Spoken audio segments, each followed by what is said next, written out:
right, Betty. Why don't you come out? Yeah, you got school to go to tomorrow. There you You go.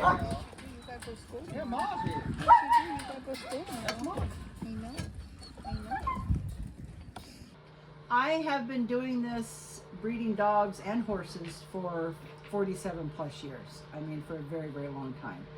And I'll be honest with you, when I graduated from high school, my goal was to go be a vet. I passed out during my first surgery, couldn't handle it. And when they wanted me to euthanize an animal, I couldn't do that either. So my professor basically told me that I needed to find a different career. But my love for animals, I mean, I couldn't give that up. So I mean, I started raising and breeding and training horses, and I started breeding German Shepherds because that's the only dogs that I've ever had was German Shepherds. So and when we left Hastings and moved up here to because my dad got transferred up here, and I couldn't wait to get out of the house, and I bought my first farm over in Pottawattamie County. That was in 1981 that I bought my first farm, and I had my shepherds over there breeding, had my horses over there breeding and training, and we bought this place here. We went from 5 acres to 20 acres because I had so many animals that 5 acres wasn't cutting it. So I mean, this is my life. This is what I do. And I love what I do. I love my animals. I love what I do. I actually had some relatives over in Czechoslovakia that hooked me up to get my first dog from Czechoslovakia.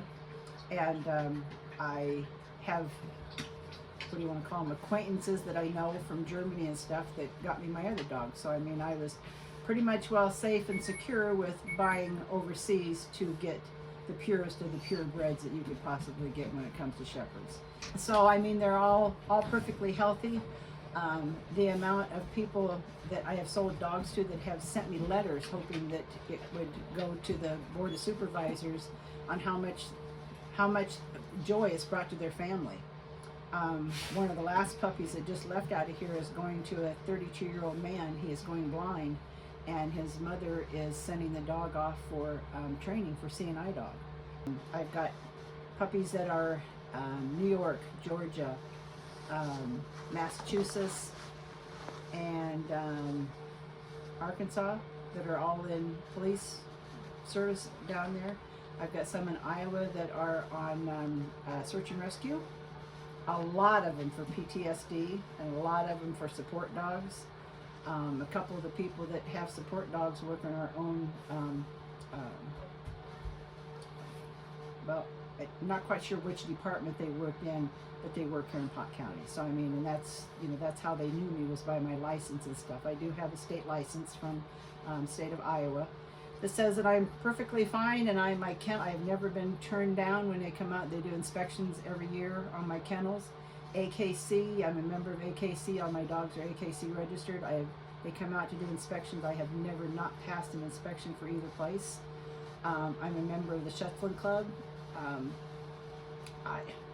mean, the awards and stuff that I've gotten from AKC and everything else, the Good Breeder awards and stuff that I have, you can't go wrong when you come here and buy a puppy.